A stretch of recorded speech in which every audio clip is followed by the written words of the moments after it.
Well,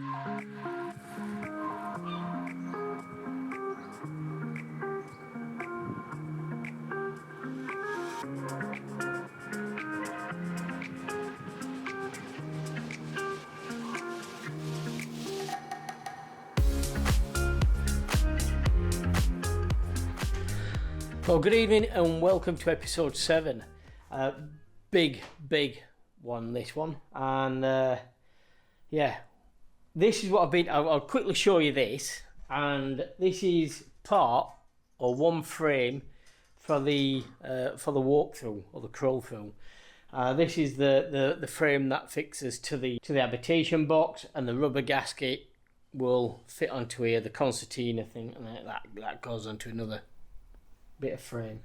So it's not finished yet. I'm doing that while the weather, or in an evening, or when I ain't got anything else done. So I'm working on that, because obviously when the panels start going on, if it's raining, I can always fall back onto that, and I just want to make sure that's right.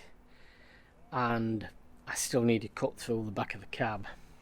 So anyway, right, panels, they're here.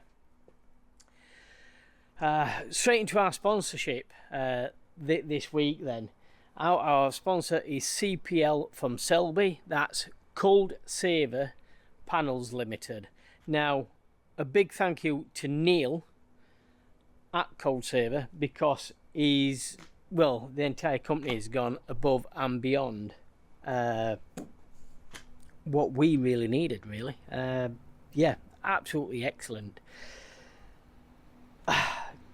Different colour panels we've got. So we've got this is a 30mm panel, no timber in this, and this is going to form sort of like the garage area. The grey is going to be the colour on the inside walls of the habitation box, and yet we've got white, which will be just the floor and the ceiling as well, and the roof. So yeah, white top and bottom with grey for the walls, and the grey will be on the outside, but eventually that will get not resprayed, but sprayed silver. So yeah, we've got a combination. Internal walls are all going to be 30mm thick. You can see me, I'm just in the shadow here, aren't I? Let me just move to this side. Right, just move that so I'm actually in the sun and not partially in the shade. So 4 of us lifted these panels off today.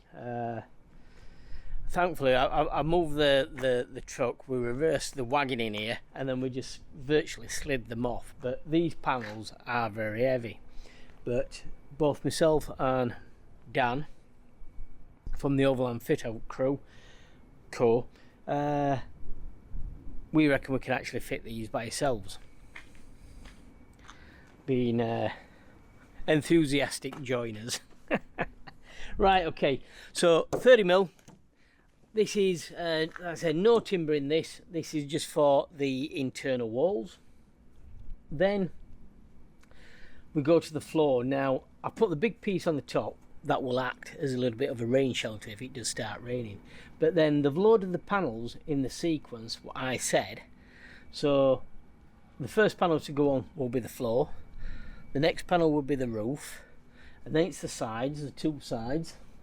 And then it's the panels at the either end. So that they've actually loaded up the panels for us in the sequence what I asked for, which is great stuff. 50mm thick wall, 50mm thick floor and ceiling.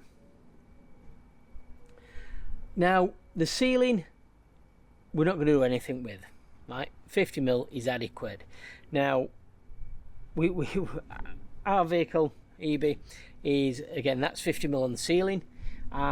We've been many a time in snowy, icy conditions, and the snow turns to ice, and then it really takes some getting off. So you think with the heat inside the habitation box, the snow would melt on the roof. It doesn't. So 50mm thick is quite adequate for insulation. The floor is 50mm thick. We've doubled up on the plywood in here for obviously fixing purposes, but this isn't going to be the finished floor. We've got 30mm insulation on there, 18mm trailer board, and then obviously the finished floor. So the floor in the habitation box will finish about 115mm, something like that. So a very thick floor. The walls are, same again, the ply lined. The walls are 66mm thick, so quite thick walls. This will obviously make the windows fit a lot better and the door fit a lot better than just 50mm. Plywood in there is basically because if you want to fix anything like cupboards, coat hooks or anything like that, obviously it's much easier to fix into plywood than what it is into fiberglass and just foam. Now you'll see we've got some different colours here. We've got the sort of like the grey bluey colour, and then we've got the green. The green is strengthening and for screwing into. So we've got strengtheners further down here, and you can see here this is we've got strengtheners running through the walls here where the door is. We've got strengtheners running through where any doorways are. You could go really complicated with these panels, and if you did everything on CAD, then these guys will actually cut out your windows, your doors. They can put reinforcing in, extra timbering if you want that, you know, if you want timber in there. I mentioned about the cutouts, also conduits for lighting, so they'll put conduits in the panels for lighting, you know, for lighting switches and things like that. So I mean, I went there with a paper drawing, as I do, and you know, I could have had everything. I mean, I could have everything in these panels, but obviously I didn't need it. I want to keep this simple and try to keep it simple and not make it too complicated, really. But I mean, if you went there and you had a complicated design, these guys would love it, and it'd be no problem. So yeah, this week myself and Dan are going to attempt putting these on, which is when you'll probably see us next. But yeah, like I say, thanks to Neil at Coldsaver Panels Limited in Selby. They deliver nationwide, and I suggest before you go anywhere else you check these guys out, because they're very good. Right, couple of comments this week. Plywood. I think I've already mentioned this, that, you know, why have I gone for plywood in the panels? Like I say, it makes fixing things like coat hooks, shelves, units on the inside of the vehicle much easier. So that's why. I think if it's weight related and you're trying to keep the weight down, then yeah, you can skip the plywood. Yeah, if you're limited to, you know, sort of like the 7.5 ton, anything like that, then don't have plywood in there, obviously. But the plywood is definitely going to make things a lot easier for fixing on. Now, with regards to a truck and weight, thinking that when the truck is finished, you need to be roughly around about 80% of the truck's gross weight. So this is 18 ton. So technically, when this truck's finished, we want to be looking at going onto a weighbridge with everything in there, water, pots, pans, clothes and everything, somewhere in between 15, maybe 16 ton. So you do need the weight on the vehicle. You need the weight on the vehicle to obviously make the braking system work correctly, because you don't want the back end light, for instance, but also to get the suspension working. You know, these HGVs are designed to run fully laden all the time. Okay, unlike a car, where a car is designed to carry one person, and if you get 5 persons in there, it's overweight. A truck is totally opposite. A truck is designed, with it being a commercial vehicle, to run fully laden all the time. That's what they're designed to do. So if you don't get 80% of the weight on there when the truck's finished, the suspension is going to be running very hard. So Right, okay, the other question were, you know, how are we going to cope with all these bolts? And that's going to be quite simple. All I'm going to do is cut this template, like so, and I'm going to mark out the nut holes, same on the bottom, and then just transfer this onto the panel. I can measure these down the side, there's only maybe 5 or 6 down the side here, and then just make, you know, the holes on the underneath of the bottom sheet, and then when we slide it in, it will just sit directly over these. So yeah, doing a template is a very easy way of getting over this problem of all the nuts and bolts sticking through.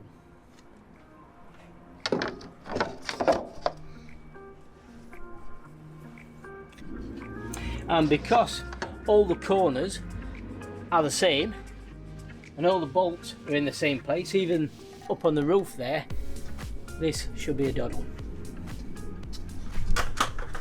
Okay, other questions about the stainless steel bolts. We're going to get some electro rusting around these bolts, maybe after a period of time. We may not.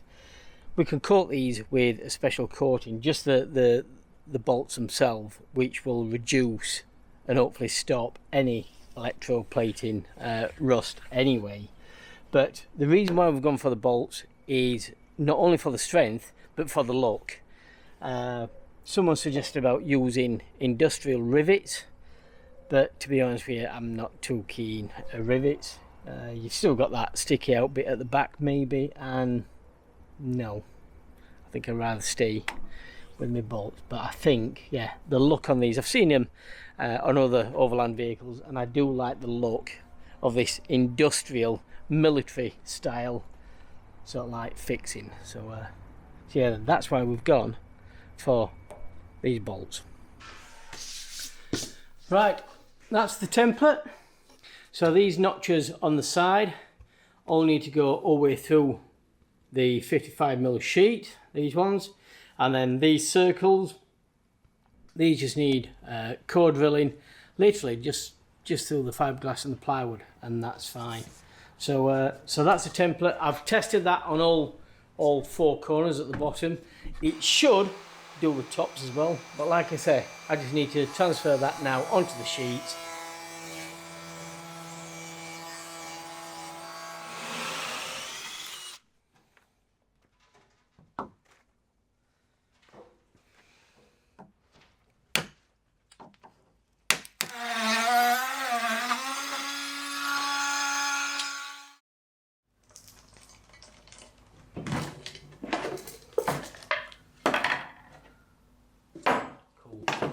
Right, what I'm on with, I've got the springs for holding down the habitation box or the subframe.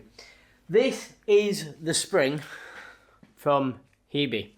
I can't remember how many I had made, but yeah, I had a couple or 3 or 4 left over, and I thought, well, these have worked, so I might as well get the same ones made. So I've had 8 made for the ArcticFox, which is what I need. I put down on the bottom what spec they are, so if you are looking for springs, you could just write this down and take it to a spring manufacturer, and he should be able to make some for you. But what I'm going to do, I'm after fitting these tomorrow, but I'm going to paint them, and I have got, and I carry this with me, some Gorilla waterproof coat and seal. It's like a rubberized paint, which is ideal for something like this. Well, I'm saying it is anyway.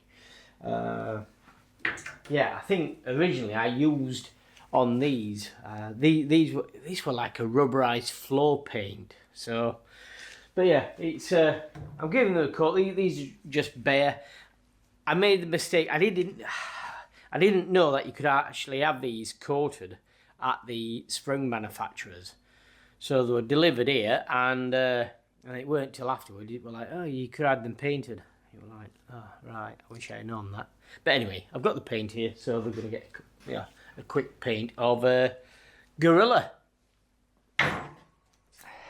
Right, today then I've put the 45-degree cut on here. I've had to finish this off by hand because the festal saw didn't cut deep enough. You can see I've notched out all these. That's ready for the bolt holes. It's cut to length. Basically all I've got to do now is to get some sealant up there on the base and then get this from here into there. But I need an hand, so that's not going to go on there now. It's Saturday evening now, and that isn't going to go on there till maybe Monday or Tuesday evening. So in the meantime, I'm doing the springs. I can get the springs fitted on the truck, and then I can continue along with these frames, which is for the crawl through. So right, we'll catch you maybe a few days when I've got that paddling maybe.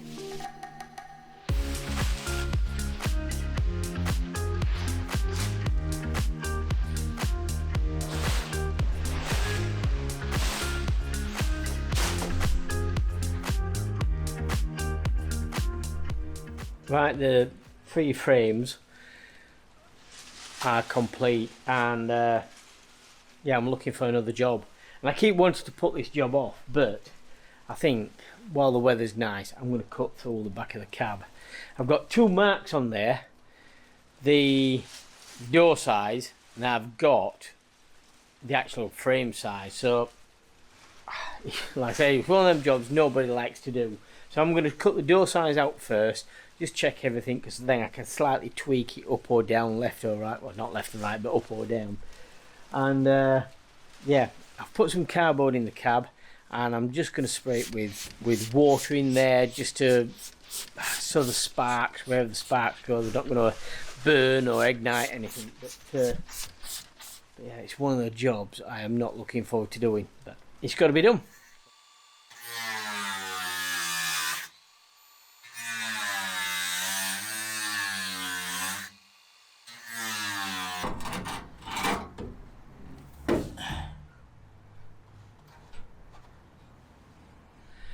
First cut is the deepest, let's see. Yeah, okay, cut through. No turning back now. Like I say, it's nice to be able to see when you're cutting, you know, from the inside and outside, whatever, and just, yeah, at least I can see what I'm doing now. So I think we're gonna have to cut right the way up to here. I did it actually right here, look, first cut to here. Then I've decided against it and go smaller. Coward.